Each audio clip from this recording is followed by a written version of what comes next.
As the state's leading property and casualty insurance trade association, the Wisconsin Insurance Alliance plays a crucial role in safeguarding Wisconsinites. Alliance members provide vital insurance coverage, ensuring financial protection for individuals, businesses, and communities across the state. In times of need, they act as a reliable resource, helping residents recover from unforeseen events. Ultimately, the Wisconsin Insurance Alliance and its members contribute to the resilience and well-being of Wisconsin families and businesses by offering essential protection and support.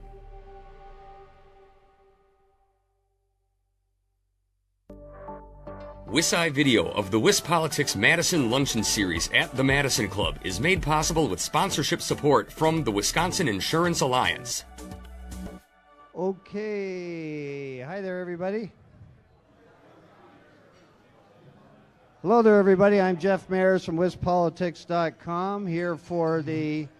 Yeah, that's right. Come on, pay attention. School is in session. All right, here we go.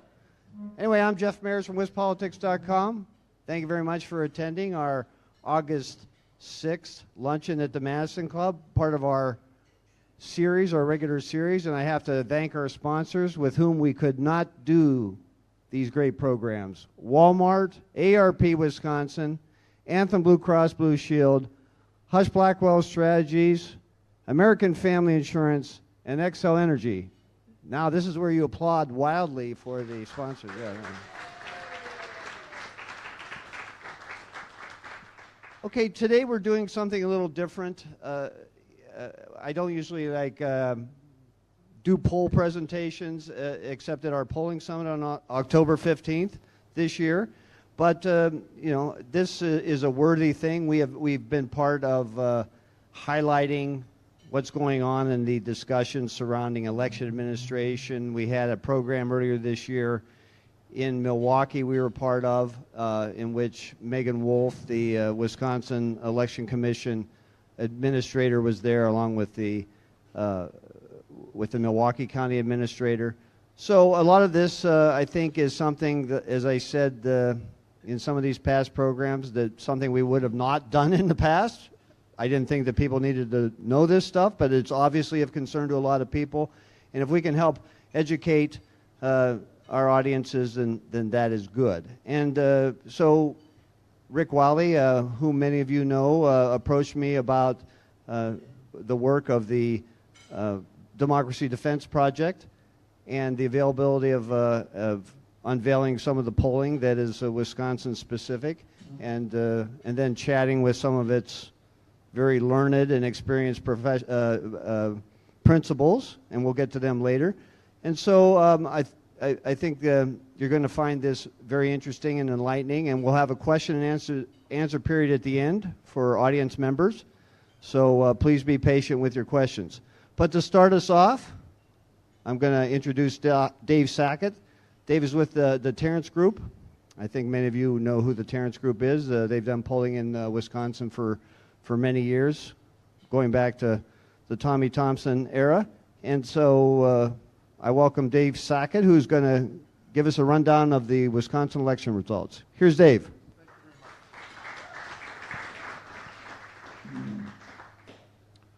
Rule number one in politics: truth is what people believe. And so if there is an issue, a problem, a policy, the electeds here can tell you that this is something that they have to deal with every day. We can't fix something unless until we understand how they view the problem. And so a lot of what we're trying to do with this research and some of the other research moving forward, what are the truths that people believe about election integrity and the election process? What are some of the things that we can propose or talk about? What are the things that they're afraid of? This is America, and in America, everything is somebody's fault. And so we spend 80% of our time figuring out who's to blame for something and 20% on the solution. But it's critically important for us to be able to say, look, whether we think that you should be worried about election integrity or not, that moment is gone. I mean, the worry and the concern exists. And so let's figure out a way that we can find those folks who are worried about it. We can acknowledge or address the problems that they believe exist, the impediments that exist, and talk about solutions to help bring their level of concern down. And so that's really kind of what we did with this survey. This is a survey we did in late July. N equals 600 likely registered voters in the state of Wisconsin. I would mention that we've replicated this in 3 or 4 other states around the country, places like Nevada, Georgia, Washington State, things like that. There's nothing unique about the worries and concerns that you have here. This is sort of a national problem. Let's start with the national electorate. How confident would you say you are in the integrity of the 2024 national elections? Amongst all voters, 42% say that they're extremely or very confident. There are 27% who say that they're not, they're only somewhat confident. 3 in 10 voters in this state, 30% say, I am not confident in the integrity of elections in this state. In a rational point of view, perhaps, but it exists. Look at how it's constructed. Over half of Republicans, 52%, say, I am not confident in the integrity of elections in this country. Democrats, only 5%. There's a vast difference based on partisanship. I think the number that we're most concerned about is the fact that there are 1/3 of independent voters who don't have, forget about jerseys on. Everybody took their jerseys off and painted themselves like 5 years ago. But amongst those independents, 1/3 of them are saying, yeah, I think there's some sort of problem here. We can't ignore that. We have to sort of be able to address that. When we look at Wisconsin and say, okay, forget about the country, let's look here in Wisconsin. How confident are you that things here in Wisconsin, that the votes will be accurately cast in the 2024 election? Slightly better numbers. You got 48% who say that they're very confident, 27% who say that they're somewhat confident, but there's 25%. There are 1 out of 4 people who are going to cast a vote in this election in 2024 who right now say that they are not confident that the votes are going to be accurately cast and counted. What's the difference? Well, when you look at places like Milwaukee County, nationally they say, oh, those people are crooks, but we're very good here. 63% of voters in Milwaukee County are very confident. The numbers get a little bit better amongst Democrats. The numbers get somewhat better amongst independent voters, and you see that a majority of independent voters, so we get the benefit of the doubt here in the state, where that doesn't exist at a national level. That's still a low number. I mean, if we could say change one number in this whole survey and all our problems go away, if we got that very confident number amongst independents up to 65 or 66%, then everything would get dramatically better for us. How confident are you that the process of casting and counting ballots and the tabulations of votes in Wisconsin is secure from fraud, hacking, and other technological threats? Only 41% say that they're very confident, 30% say somewhat confident, and about 28%, again, 3 in 10. Truth is what people believe. Whether this is factually correct, and again, Lieutenant Governor Barnes and other people can talk about all the work that has been done, but there is a level of worry or concern that exists about the potential vulnerability that exists. Happily, it's not being put on election workers and on those who are doing the elections.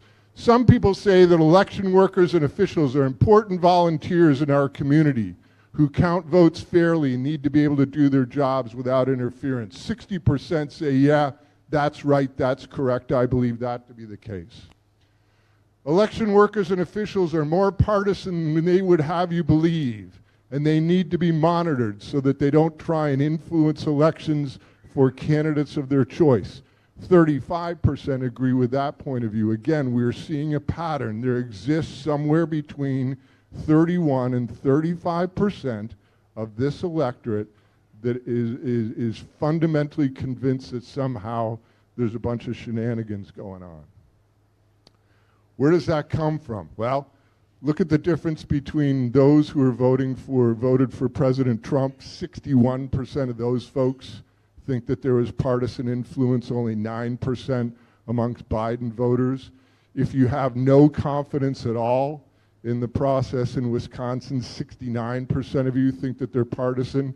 But look, if you have somewhat level of confidence, this is still a worry or concern. Okay, we have identified problem number one, or truth that they believe number one, which is we have to go back and deconstruct the notion that election officials are more partisan than they would have us believe, and that they need to be monitored so that they don't try and influence the election. So in order to improve people's views of election integrity, they have to believe that there are greater monitors, that there are greater checks and balances being put on things. Not difficult to do, but a necessary evil. The process of counting of ballots and tabulation of the votes may be fair and honest in most of the state, but I don't trust what will happen in Milwaukee County. We weren't picking on Milwaukee County. In Nevada, we said it about Clark County. In Washington State, we said it about Seattle County. We simply chose the biggest, most urban area that we could find. 46% agree that they're worried about, they don't trust what will happen in Milwaukee County. A majority reject it, 52%. I thought that was fairly encouraging. I don't want to sort of tell tales, but if you look at the Nevada numbers, everybody thinks that Clark County is fundamentally run by Tony Soprano, you know? Milwaukee County, about a third say, yeah, I think we're mucking, I think we're putting our hand in the scales, but 68% say no. Fairly big gender gap here. 56% of men say, hey, things may be a little awry in Milwaukee County, but 61% of women disagree. Okay numbers amongst independents, but still not what we'd like them to be. We want about 62 or 63% of those independent voters to reject these notions or contentions. Perceived threats. What are the threats? Truth is what people believe. What are they most scared about in terms of threats to democracy? Pay attention to the number on the right, the number on the left, the blue number, extremely serious threat. The political parties rig elections in favor of their preferred candidates. 1 out of 4 say that's a big problem. 27% on foreign adversaries trying to spend propaganda. Not as much concern about electronic voting machines being hacked, but look at the two at the bottom. 34% say that the lack of voter identification requirement makes it easier for individuals to cast multiple votes. Truth is what people believe. We have voter identification in Wisconsin. Outside of this room, there are 11 people that know that. And when we get to talking about potential solutions and things like that, probably 50 to 55% of the things that we need to do to improve people's perceptions of the integrity of elections are things that are already being done, but nobody knows it. Yes, sir. So how many, in the blue category there, how many of those percentages are somebody who said yes to everyone? Oh, these would be people, there would be, those folks would probably say yes to all of them. Yeah.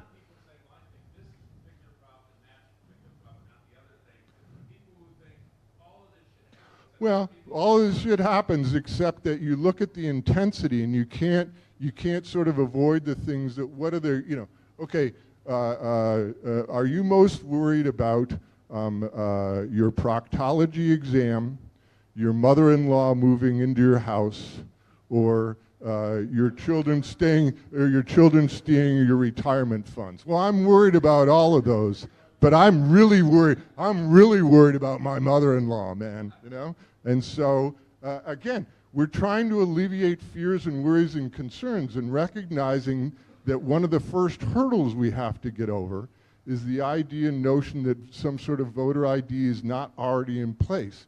And so we almost need to sort of start from the beginning again in terms of talking about that kind of stuff. You know, media organizations that suppress some stories while exaggerating or distorting other stories about the elections. 37% say that that's an extremely serious problem. Artificial intelligence creating misinformation about realistic but fake videos, graphics, and audios of campaign, 29%. Nothing that says that this has to be rational. The American electorate has the inalienable right to be schizophrenic. And so you look at these and you say, well, you know, what are we talking about in terms of these media stories, or what are we talking about, you know, all of this different stuff? These are the fears that exist for people, and if we want them to feel better about the integrity of our election, we are allowed to confuse motion with progress.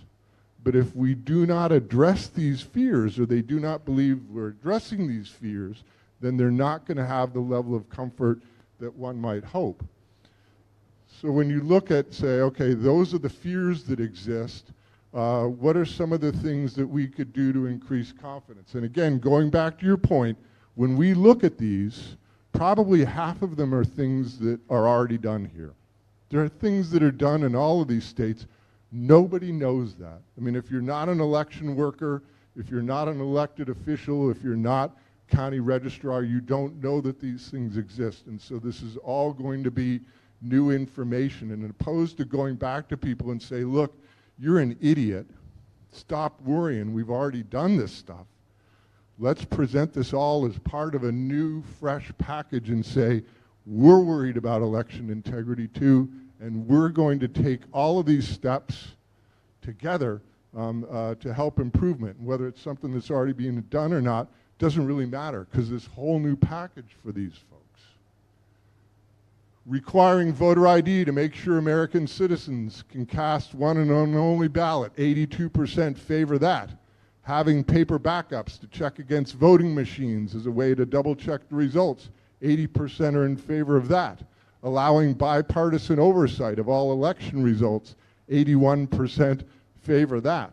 87% ensuring that no voting machines are connected to the internet so that they can't be accessed or handled, hacked online. 87% are in favor of that. These people are persuadable. Remember, they're looking at all this stuff and they're saying, yeah, a third of these people are saying, yeah, they're stealing the elections, it's all rigged and that sort of stuff. But wait a minute, when I start to hear some of these proposals and ideas and things that we could do to improve integrity of elections, this makes me feel significantly better. And again, the balance between motion and progress is up to every group. But again, if we're addressing and saying, yeah, I'm worried about the same things you're worried about. I acknowledge that there are concerns that we all have.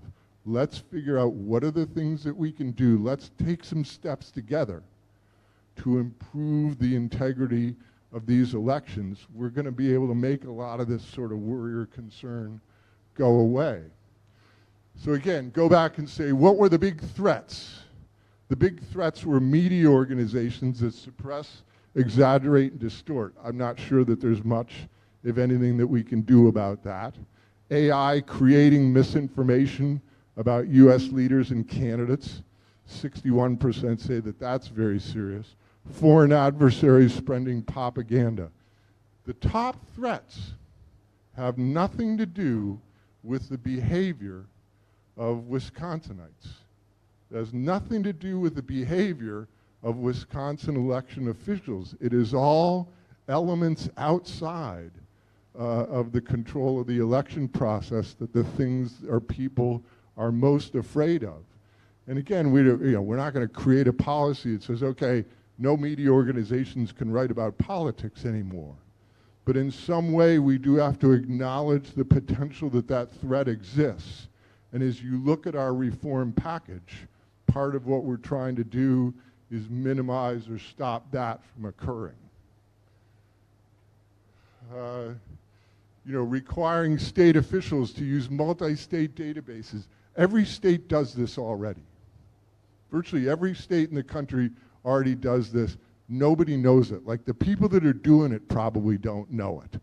You know, I mean, they're playing solitaire on their phone. It's already done. 82% say, yeah, that would be an important reform. the independent testing of every voting machine in the state in Wisconsin prior to the start of early in-person voting to ensure integrity. Every state does this already. It already gets done, but nobody knows it. But it needs to be part of our messaging in our package. Requiring that all paper ballots be stocked in locked facilities to ensure, confirm their security, and prevent any tampering. I'm not sure which states do that or not, but look how powerful that is. That's 94% say, yeah, I'd be in favor of that. Requiring that all drop boxes be monitored by video. There's probably some constitutional requirements or limitations there. And then creating new counting and voting tabulation procedures that would allow vote counts and results from big cities like Milwaukee to be made available before midnight. It wasn't as big a deal. It was about 66% there. So what are the tier 1 reforms? Okay. I'm coming to you, I'm going to make this process much safer, and I'm going to vastly improve the integrity. Remember who we're talking to. The people that we need to reach can tell you the last 5 winners of Dancing with the Stars. They cannot tell you who Kamala Harris is if you put a gun to their head. They're participative, they're going to vote, but they're not paying any attention right now. So instead of like having a 27-point plan, you know, and subchapter B and this part and a hologram and things like that, getting it down to a very simple set of messages that, you know, somebody that the lieutenant governor could go and communicate in 30 seconds when he's meeting people, and our other elected officials can say, look, yeah, we're going to improve election integrity. Here's what we're going to do. Ba-boom, ba-boom, ba-boom. And it's done quickly. If we did nothing other than to say, okay, 2024, we're going to lock up all the paper ballots at a locked facility. We're going to make sure that none of the voting machines are connected to the internet, and we're going to independently test every one of those voting machines before Election Day. Probably 60% of the people who are all amped up about this would get dramatically calmer and feel like all of a sudden we've made some significant progress. Talk about checking multi-state databases for duplicate registrations, requiring voter IDs, 2 things that you already do. You add those 2 elements to it, and now you're really getting into the game. Allowing bipartisan oversight on election results, paper backups to check against voting machines, requiring drop boxes to be monitored by videos. And then the stuff that didn't work that particularly well, requiring that all the ballots be counted within 48 hours, not allowing ballots postmarked after the ED election day to be counted. New counting methodologies for big cities like Milwaukee, requiring counties to be witnessing by trusted community members and eliminating the ballots. If you simply stopped here and said, we're going to enshrine this into the 2024 election cycle, and we can penetrate that knowledge with repetition, thematic messaging, and things like that, you will have taken dramatic step forward in terms of calming people's nerves. And again, half of this is stuff that you're already doing, just nobody knows that you're doing it. And that's sort of where we stand. And so I'll hang out over here later on if there are questions and things like that, but I guess we're moving over to this panel. Oh, there you go. All right, panel, come up. And I'll introduce you. You're going to sit on the end here. Oh, okay. All right. Thank you, Dave. So this poll and the results will be available at wispolitics.com and at the Democracy Defense Project later on. And this is being videotaped by Wisconsin Eye in cooperation with the Wisconsin Insurance Alliance, which sponsors the Wisconsin Eye video. And the Wisconsin Eye video will be available at the Wisconsin Eye website and WisPolitics later on today. Also, I'll have to point out that there is a lot of difference between states, and so the best way to know what's going on in Wisconsin is to go to the bipartisan Wisconsin Election Commission website. They have a great frequently asked question page that sorts out everything that's going on, including drop boxes. There's not a video component in Wisconsin on the drop boxes. But almost all those reforms that you see, as Dave said, except the mail-in ballots thing, you can mail in your ballots, and that's in state law. But almost all those things, or a very good portion of them, are common practice in Wisconsin, either by law or by rule. So if you have any doubts, go to the Wisconsin Election Commission, look at their frequently asked questions. Okay, so now I want to introduce our all-star panel here. Mike Tate, the former chair of the Democratic Party, is not here, but we have a good group. Mandela Barnes, he's the former lieutenant governor and U.S. senator. Thank you very much, Mandela. J.B. Van Hollen. Stick with it. What's that? You just promoted him to U.S. Senator. Oh, U.S. Senate candidate. There you go. There you go. Well, you were pretty darn close. I was just seeing if you were paying And I attention. trusted the election results. Talk about election fraud. My goodness, Jeff. Wait a minute! Don't hassle the moderator. No hassling of the moderator. I've already lost control of the group. All right. Then we have Scott Klug. You're the former congressman for the 2nd Congressional District, and a former owner of Wisconsin Trails magazine. My wife was an employee of yours, and then we have J.B. Van Hollen. He's the former Republican Attorney General of the state of Wisconsin. So let's hear it for our panel.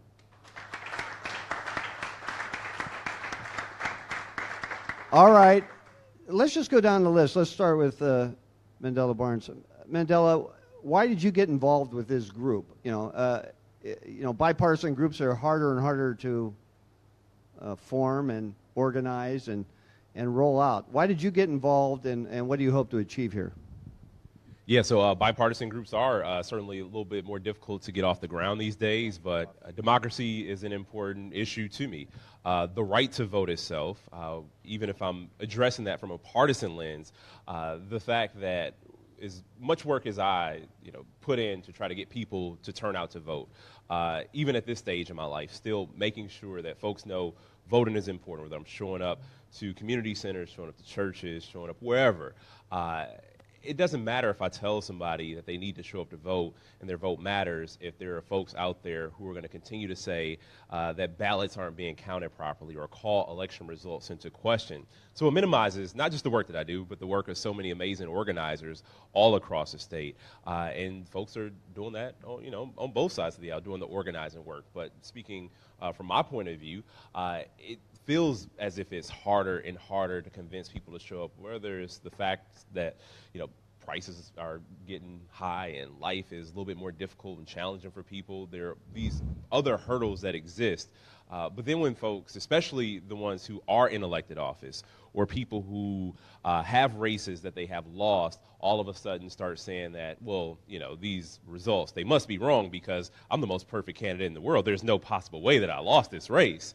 It delegitimizes the entire system, and it makes it that much harder for our democracy to function, and it also discourages voting.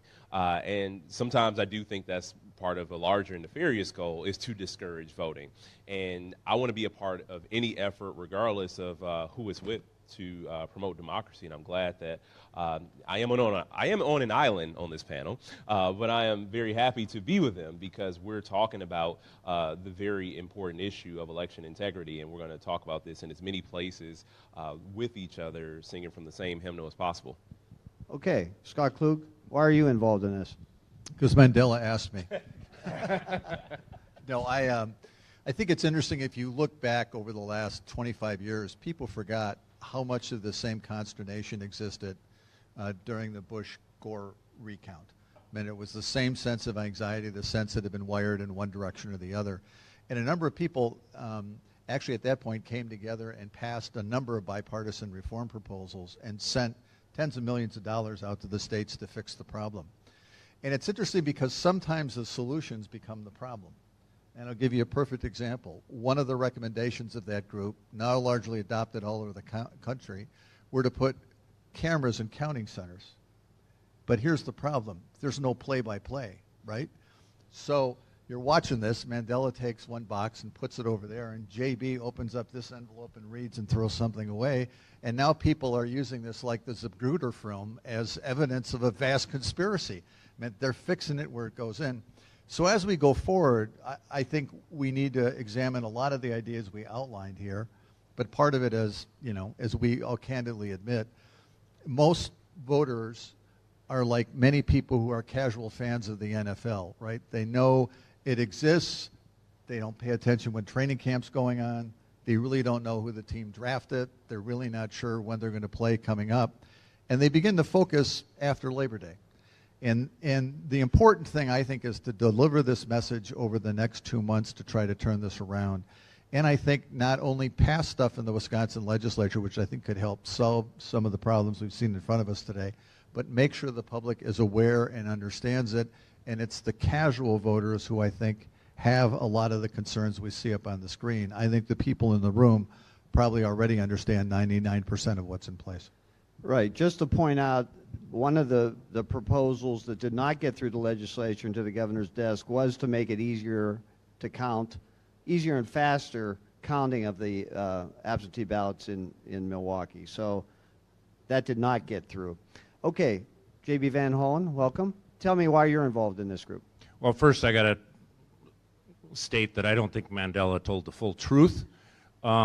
He actually got on this panel and this commission because he wanted to spend more quality time with me. I got that out of him earlier, so I just wanted to set the record straight. His real motivation.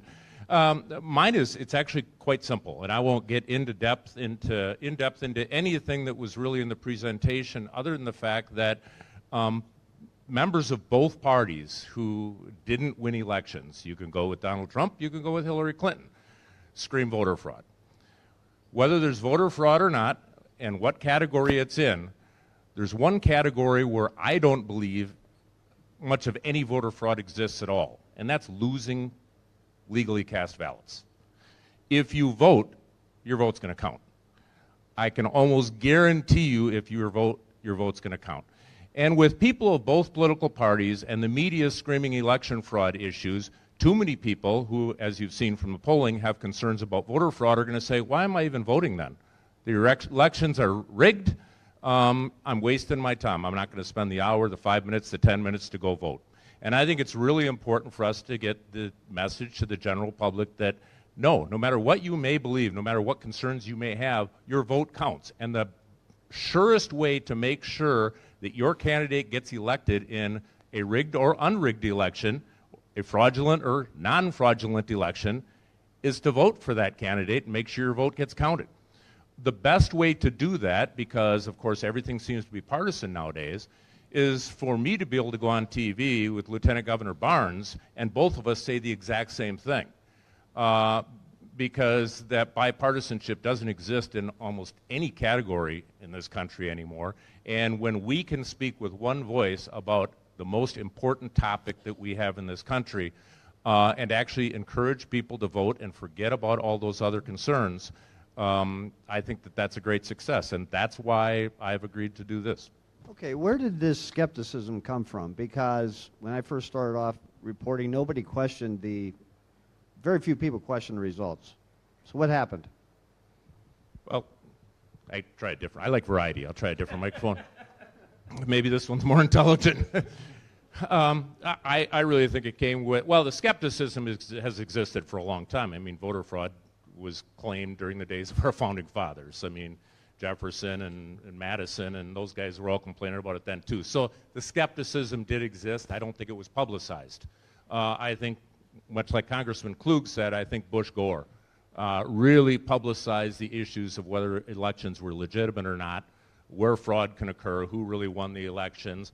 The day of social media, I think, really helped to advance that as well. And then you've had, in all honesty, you got President Trump's been pounding this drum, beating it to death for 4 years now. And, it gets a lot of play. And I think that just sooner or later, when you're watching Dancing with the Stars, sooner or later, people are going to see a news snippet about complaints about voter fraud. And of course, if it's on TV, it must be true. And I was going to say, Bush v. Gore little bit before my time as a voter. I just want to make that. If that was the only point I want to make, I read about it. I read about it. I've heard about it. But also, I mean, even I like to think about, just what social media's influence has been as well in creating that echo chamber, and so many false narratives. It's so easy for bad information to flow, and I think that even if it did happen in 2004 at that degree, but 2020, there was everything that helped that helped that wildfire just spread into a way that, like, there's not just the presidential elections. You got local elections, you got all these other races where that is the first thing. People are already ready before the first ballot is cast to cry voter fraud. Okay, well, we have candidates now who won't say that they'll trust the election results. What do you say? I mean, I think, I guess many of them are in the Republican Party, are Republican candidates. Why are they reluctant to say that they'll accept the voting results? Oh, I can, minor correction. Last time I heard President Trump say, he said, I will accept the voting results if they're fair. And the if they're fair part, I think, is pretty important. I don't think anybody here would say they'd trust him if they weren't fair. So it's an important caveat to throw in there. It's not saying that he won't trust the results. Of course, he'll never have the opportunity or the requirement to come out and exclaim if he loses why they weren't fair or how they weren't fair. But I think that's an extremely important caveat. As soon as he said that comment, the media, because he said it during the debate, the media right afterwards said, oh, President Trump said he wouldn't trust the results. And that's not what he said. All right, well, let's go down the panel here and comment on that. I want to make another point completely, which is I think we have to start with the grassroots up. And I think we've got to restore confidence on an individual level. And let me tell you what I think is a very cool idea. Nebraska is the only state in the country which uses elections summons, like judicial summons, to require the people to work at 3 elections. And just like jury duty, nobody wants to be there, but you don't have a choice because you can get arrested and fined. And it does 2 things. First of all, it gets a whole group of people into the ballot area and can observe what's going on. So it restores their confidence. And just like if you ever serve on jury duty, it restores sort of your confidence in how the system works. But here's the cooler part of it, right? You want to do an election conspiracy? Try to do it when half the people in the room don't want to be there, and they're only there because they're not going to get arrested. And I think that's a great model because what it does is it shows people on the ground level of how the system really works. And so, we all depend on the same cadre of voter and election workers these days. In my Lutheran church in the basement of Monona, there's not a lot of fraud going on. There's a lot of sharing of banana bread that got baked the night before by all the ladies and guys who are working the polls. And so I think that's an idea Wisconsin and other states should assume. And this year, half of the people who work in Nebraska polls will be there because they got subpoenaed. Yeah, and my only question, too, about the Trump caveat is it fair to his standards, or is it fair to, standards of actual election administration? And I think most people, I think we're all here because we believe the 2020 election was fair, but he still screamed that it wasn't fair. But at the same time, there's a Democrat running for the assembly in Milwaukee who apparently didn't vote in a couple elections, and he said he was surprised that his name wasn't on the rolls. And it's just like, come on now, like, if you didn't vote, you just didn't vote. Like, don't blame that on election administrators, right? We're doing everything to talk about election, and not just talk about election integrity, but really promote like folks who are doing the Lord's work right now.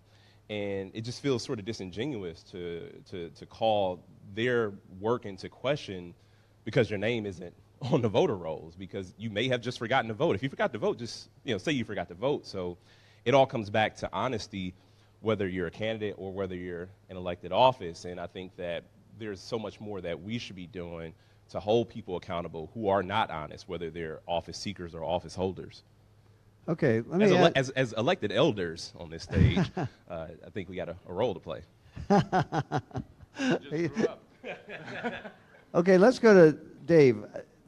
I want to start with you and get the reaction here. What do you think this polling says about how people will react to the results in November? Or does it depend upon what their candidate says, what Trump says, or other candidates who say it's fraudulent? What will these results say about how the voters will react? When you don't know what a candidate or a political party is doing and you don't understand what they're doing, the answer to that question 87.3% of the time is to raise money.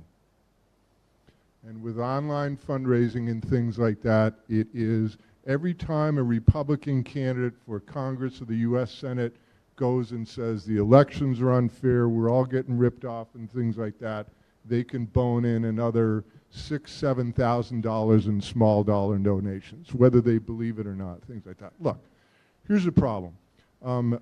As we have moved away from election day voting, and people now rely more on early voting, absentee voting, vote by mail, to the point now where in most states, election day is over by like the 24th or 25th of October, because like 60% of the votes have been cast. But when do they get to start counting those ballots? This is America, okay? We won't take more than 4 minutes of TV commercials between our shows, or else we're gone. We'll put our kids in slavery so that we can get ad-free Hulu and Netflix and all of that sort of stuff. We want to know, it's the presidential election. I'm going to bed at 10:30. I want to know at 10:30 who the president of the United States is going to be. And now, you think back to 2020, Trump was looking really good for a good bit of the nights because the ABEV stuff hadn't been counted. And then all of a sudden overnight, as you started adding ABEV votes, the trajectory changed. Americans weren't used to that. I mean, you've been used to, and I'll take Lieutenant Governor Barnes back even deeper. I mean, I started out watching Walter Cronkite, doing the election returns. And then it was Dan Rather and those sorts of people. And you could watch. There was a steady progression on what was going to happen. And you could see the trajectory of who was going to win. Now this stuff bounces all over the place. And so there were a ton of people that went to bed thinking, okay, Trump's probably got this in the bag, and woke up and there were 6 states that had flipped because the AB and EV stuff had come in. And so... but that's not a surprise to his campaign. They knew that. No. It's not a surprise to his campaign, but you're asking why do people think that the elections were not legitimate and stuff like that, because something magic happened overnight, and all of a sudden the results are entirely different in their minds. Okay. All right. But so are we doomed on election day to repeat what happened the last time, given what you've seen in your polling results? I think that the media will be a lot more careful. There won't be sort of those early Arizona calls and stuff like that. I think we are going to have a difficult time as a country until people start allowing ABEV votes to be counted before the polls close, so that they're in that first report. Because then you will understand where the lead exists and stuff like that, and there won't be those kinds of surprises. Okay, let's go. Let's get everybody's opinion here on that. Are we really headed down this path? We're going to repeat we're going to have the same controversy on this election day? Very simple, no, because Trump's going to win. You really believe that? Yeah, I really believe Trump's going to win, and I believe that based upon that, he's not going to be screaming about voter fraud. And he's the voice of voter fraud out there right now. That's simple. That's what I believe. So if the voice of voter fraud wins, then there's not a problem. Is that right? It's not a problem you have to complain about. Okay. Okay. All right. Try to top that, Klug. Yeah, I'm not sure it's that simple, because I think there's going to be some places that will be so close. It's the predictable set of battleground states. It's not only the predictable set of battleground states, it's the predictable counties within battleground states. It's the cities within the counties in the battleground states.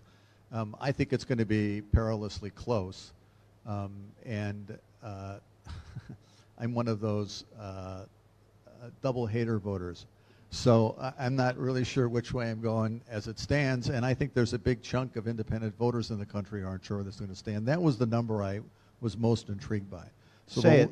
Which number? The number about how independent voters felt about this, because they don't have an axe to grind. So independent voters, if you're not paying attention, are the single largest bloc in Nevada and Arizona, and it's also the single largest bloc in New Hampshire.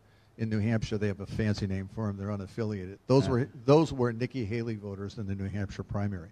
And I think as we come out of the Democratic convention, like we're looking at the same counties, the same cities, it's going to depend on a very thin slice of American voters. And in some ways, that's who will be interesting to see what happens on election night where they break. Okay, did the numbers you saw in the independent voters make you more hopeful about what will, not about the end result, but what will happen in terms of people believing the results? I was surprised they were as skeptical as they were. I thought the numbers would have been higher. I thought they were people who were frustrated by the candidates, but not frustrated by the system. Okay.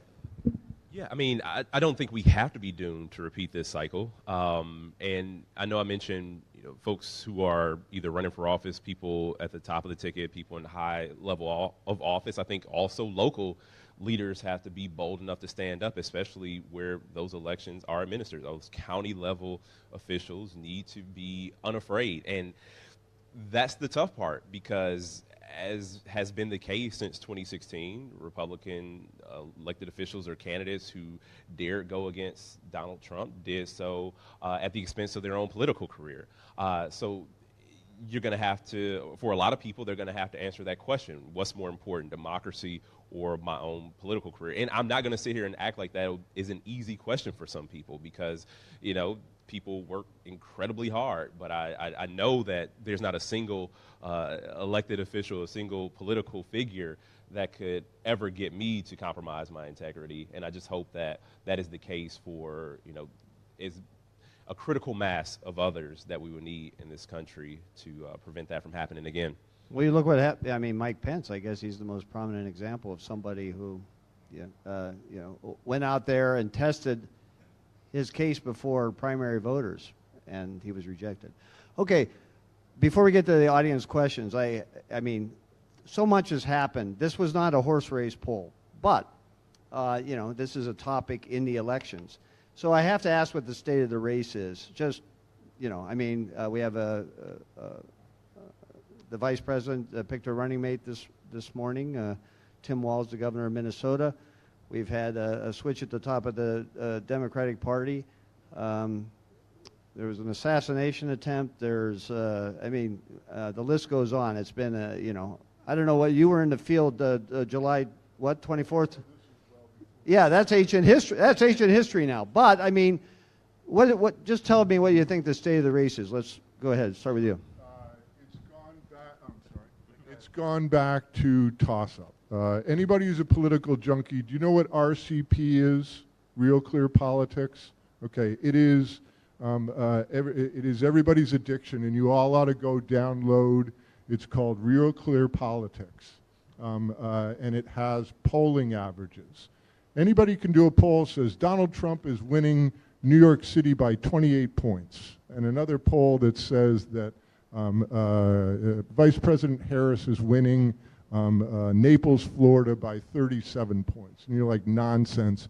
It crushes or compacts all of the surveys together to create what they call a mean average. And so it'll look at the last 10 or 12 polls, and that has been extraordinarily accurate over time in the battleground states at both the presidential level and, U.S. Senate races and things like that. Look,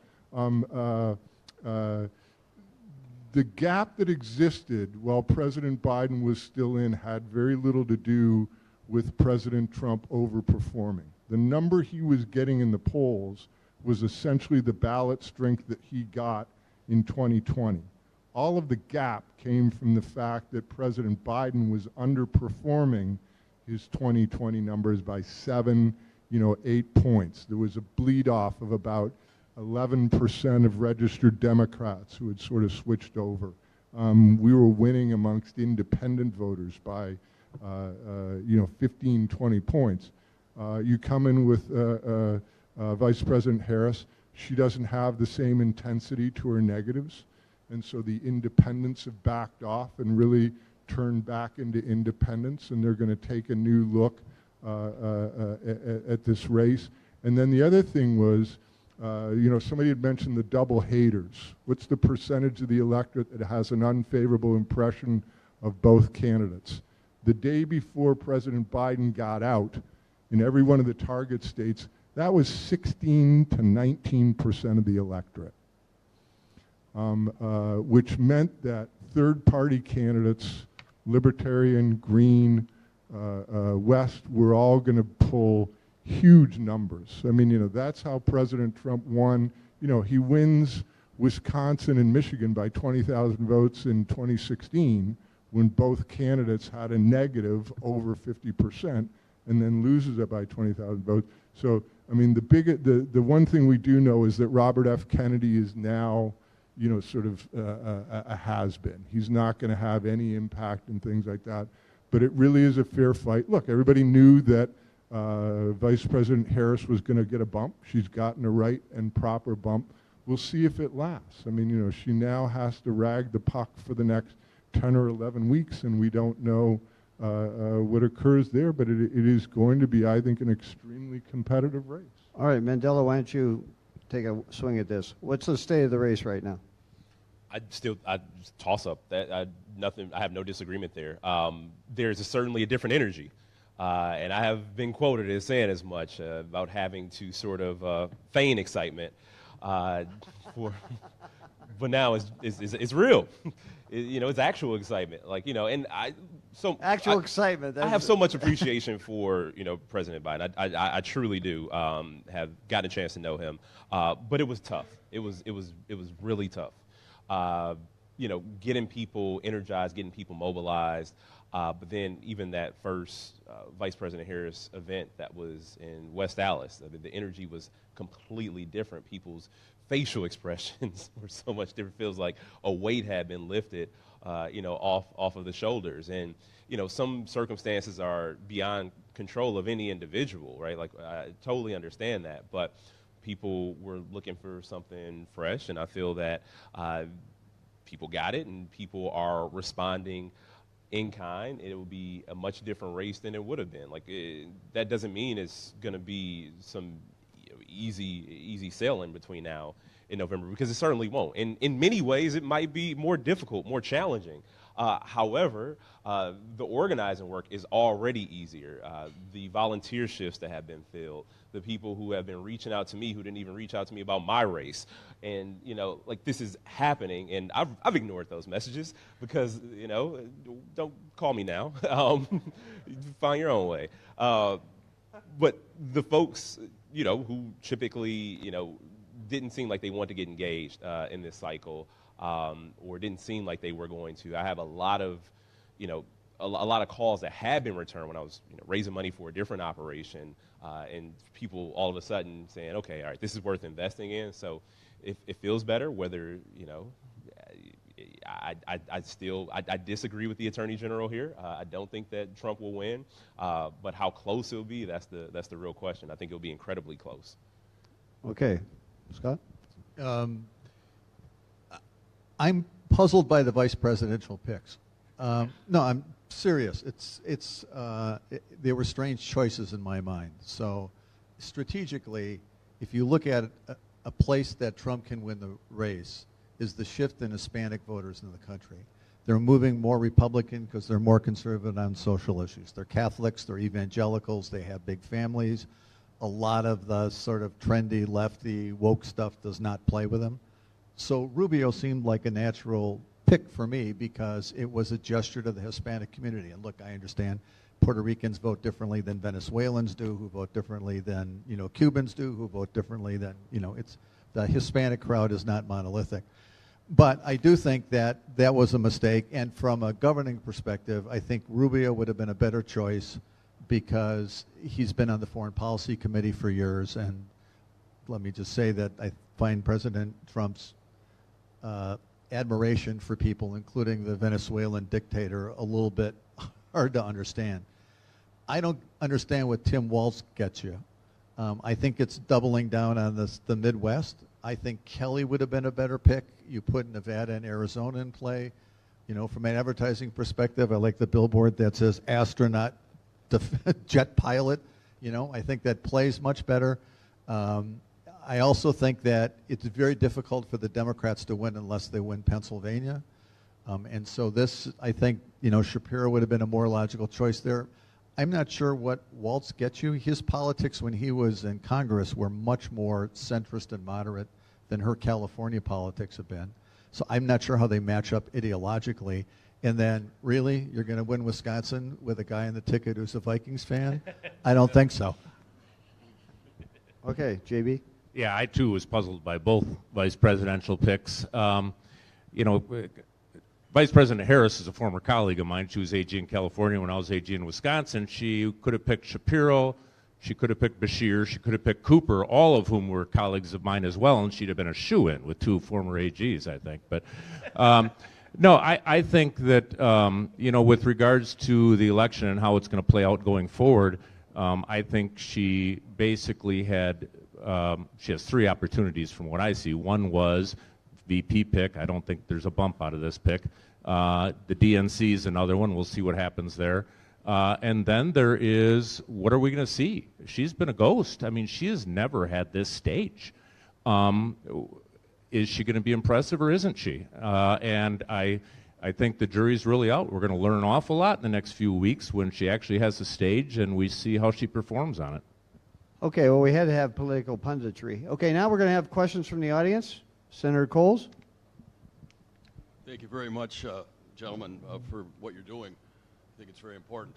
We have two big audits that have been done in our state, the legislative audit and the will audit. I'd like to hear any comments that you have on that. Are you using talking points from the validity of those audits in helping make your arguments here? Or was that polled for the gentleman from Tarrance?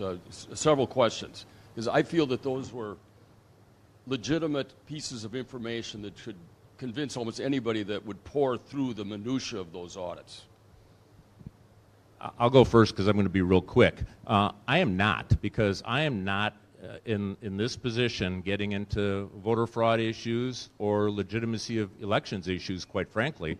My number one mission, and I think a way we're able to keep it bipartisan, is to just tell people to vote. And not get into the minutia of whether there's fraud or not, and if so, where was it, or where is it, or what can we do to fix it. It's that fraud does not exist by somebody taking your ballot and throwing it out. When you vote, it's almost certain to be counted. We're going to walk people through polling places. I think we're going to go to Washington County, and we're going to show people through the media, hopefully, how the votes are received, tabulated, stored, everything else to give people faith that when they vote, their vote is going to count. And that's really my one and only mission on this panel and in this group, and so I'm trying to stay focused on that. Okay, let's go to the question here. I'm Chuck Saunders with the University of Wisconsin, and I'd like the panel's response to a suggestion I have about the presentation of the data and talking about it. And this isn't really a criticism, but we only have a snapshot at one point in time after the Democrats won a close election. And I feel it would be more powerful if there could also be some data more than anecdote, which show what I assume is probably the case, which is if you took the same results in, say, 2017, you might find it was the Democrats that had less faith in the system. And to try to show this is not a partisan problem, because I really do think, and unfortunately, with all respect to Jeff, I mean, the media class has become so partisan in this country themselves that anything that builds a narrative that says, well, this is really kind of a real problem with the Republicans, just them, makes it harder from a bipartisan perspective to, you know, make your point, because somebody's going to say it's just one side or the other trying to paint the other side as bad guys. And I sense you guys are aware of it, but I was just wondering if there might be a way to get some more data into your presentation that shows balance. Yeah. Dave, why don't you address that? Because we kind of talked a little bit about that beforehand. We've done a bunch of post-elections, you know, from 2016, things like that. I did not get any sense, even in the open-ended questions, that there was dramatic sort of focus on election integrity. In terms of public opinion, this really came up after the 2020 elections, January 6th, and those sorts of things. And you know, there's no question that former President Trump has really ramped this up amongst Republicans. I was frankly as surprised as anybody that it had percolated down to the independents to the extent that it did, and looking and seeing that it's a third of the independents, you know, it has diminished even amongst the Republicans. If we'd gone back and look at data from like September of 2022, their pathological belief that the election was stolen would have been probably about a third higher than it was actually in this data at that point in time. And so it is, you know, it's come down a little bit, but I really sort of see this as sort of a post-2020 issue in terms of permeating the electorate as a whole. What? No question? All right, come on. Anybody else? Oh, okay. We got two more. I'm going to go over here first, Dale.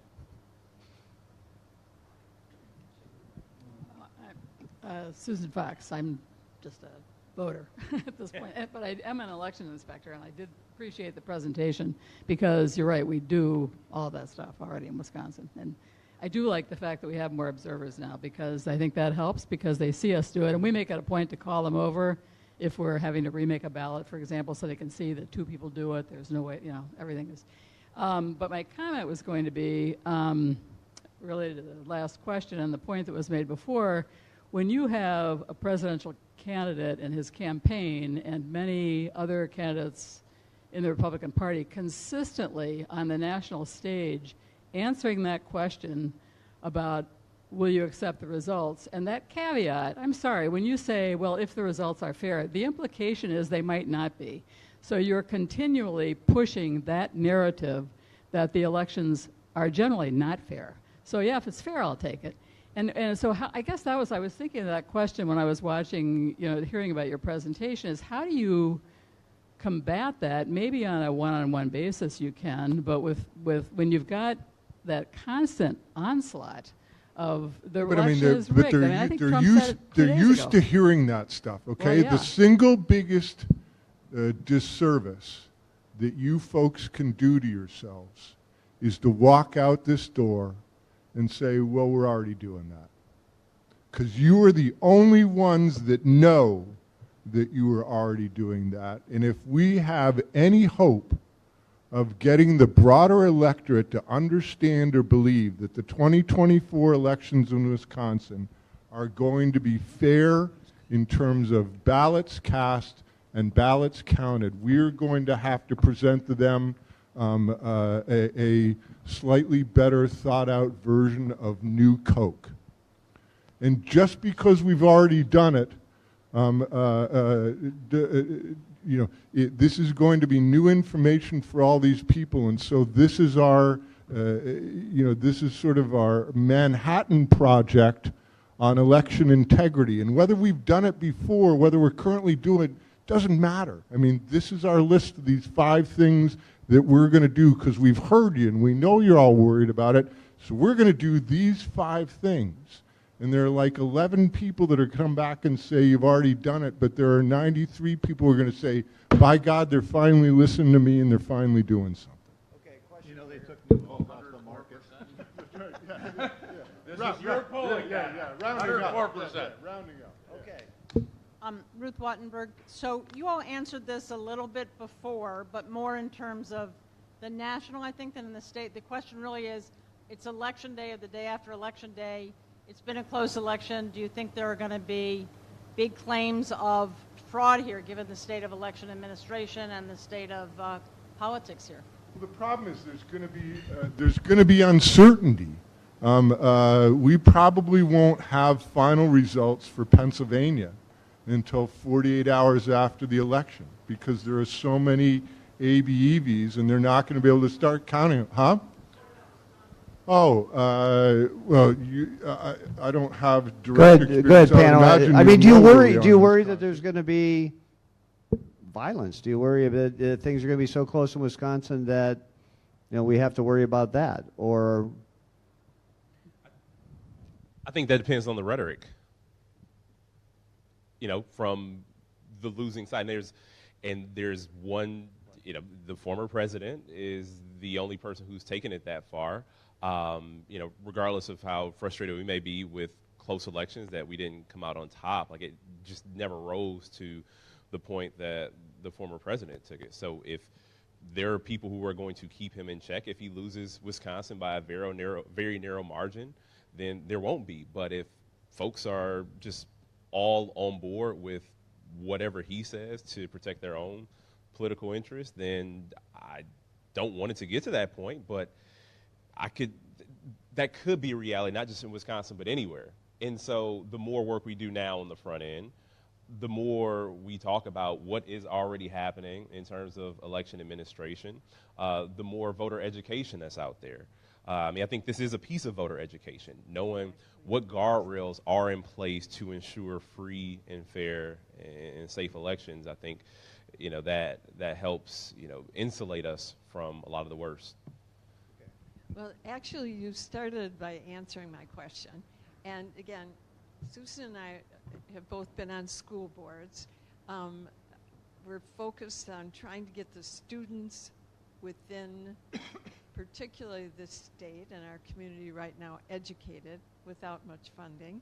And so when I listen to you talk about how do we do this education, some of my focus comes back to particularly our high school and how we do that. And I have to say, you've inspired me to try and bring this information and how we do the election process and how we validate that election process in our communities, to our families, and to the people within our communities. And here we have a retired teacher who actually is an elected official, and wouldn't it be great for her to come in and talk to a history or social studies or political science class and talk to them about what she has done in this community in making this a good election process. So those ideas, as you work on your committee, would be very helpful to us. Okay, so getting to the schools. All right. Dale have a question?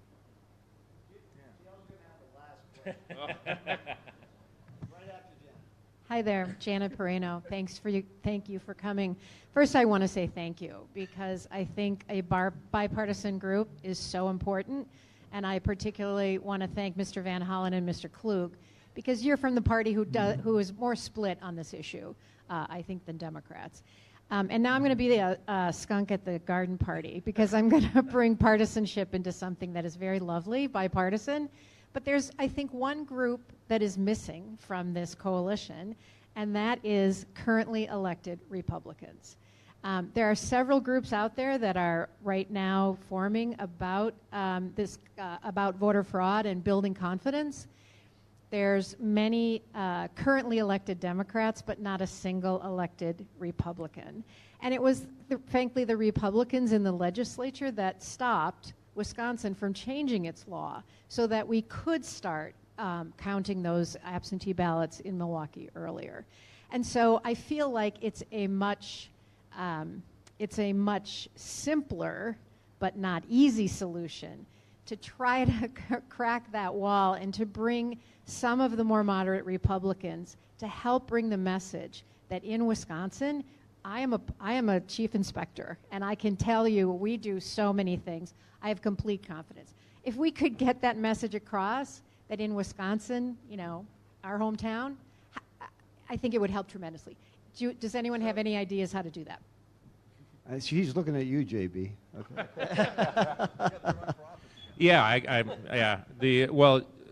very, very importantly, county coroner is a partisan position in Wisconsin, and if I get elected coroner as a Republican, then you'll have your wish come true up here.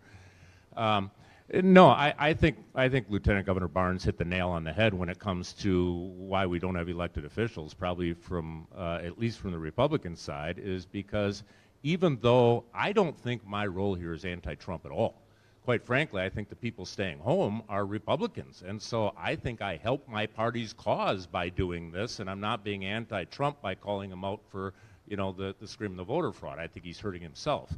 However, I have been approached by elected Republicans who are critical of what I'm doing because it can appear as anti-Trump to those who don't think it through thoroughly. And as the Lieutenant Governor pointed out, be anti-Trump at your own peril in the Republican Party right now. And I think it's that simple why you don't have elected officials doing this. Okay, last question here from former Senator Dale Schultz. I warn you in advance, this might be partially a statement. I'd like to start. Whoa, all right. For the hard of hearing, once again, there might be a partial statement here. Let me begin by saying that it's really great, Jeff, that Wiz Politics is doing this luncheon, and I congratulate you for your efforts. And I think I'd be remiss if I didn't mention one of my favorite institutions in Wisconsin, Wisconsin Eye, which, believe it or not, is reaching more and more people in this state, and I think it has been a game changer. But let me just say that how often do we ask our own political parties whether or not they're living up to the grandeur of their responsibility? Having sat in a room and listened to people say some things that I wouldn't even really want to repeat, I think that something is amiss that we don't have John McCain's anymore standing up and saying and speaking the truth about what goes on and what our role is in the process. And I think our political parties owe us some leadership opportunities for young people to be those kind of people. I think it's bogus that the media gets beat up for this. I think the political parties have figured out it's hard to teach people and educate people about issues. It's easier to demonize folks, would be they the media or educators, and treat everything like a horse race. I think if something has to happen along with what you're doing, which I get, I think it's brilliant and it makes sense, it is that we have to force these candidates to talk to us about issues.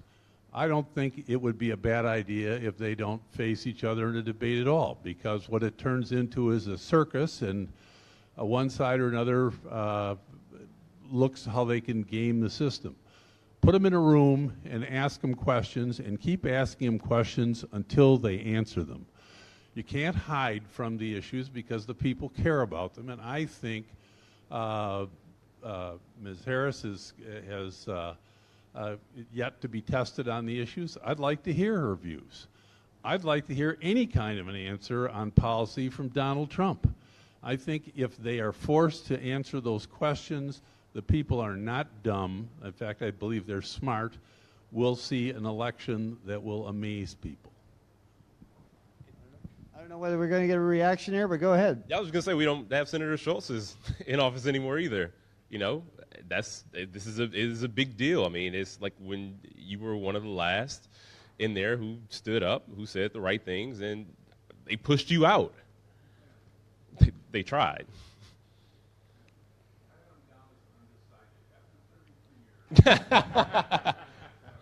32. I'm 37. I just want to put that out there as many times as I can say stuff like that. Yeah, you keep reminding us. It keeps coming back to that. I know, Mandela. But seriously, like but people like you, we do need more. Senator Schultz is in office. How do we get more of them? I don't know. I truly don't know. The process is it's just primary only. Still, in many cases, we have fairer maps, but still, by and large, it is the primary that's going to determine who's going to be in that office. Yeah. Okay. Well, we've run over time, but the discussion was worth it. Let's hear it for our all-star panel. And let me thank the sponsors once again. Thanks Wisconsin Eye and the Wisconsin Insurance Alliance for sponsoring the Wisconsin Eye video. Thanks also to Hush Blackwell Strategies, American Family Insurance, XL Energy, Walmart, ARP Wisconsin, and Anthem Blue Cross Blue Shield. Thanks to all of you. Our next luncheon is August 14th, the day after the primary, with U.S. Senate candidate Eric Hovde. So we'll see you there. Bye-bye. As the state's leading property and casualty insurance trade association, the Wisconsin Insurance Alliance plays a crucial role in safeguarding Wisconsinites. Alliance members provide vital insurance coverage, ensuring financial protection for individuals, businesses, and communities across the state. In times of need, they act as a reliable resource, helping residents recover from unforeseen events. Ultimately, the Wisconsin Insurance Alliance and its members contribute to the resilience and well-being of Wisconsin families and businesses by offering essential protection and support.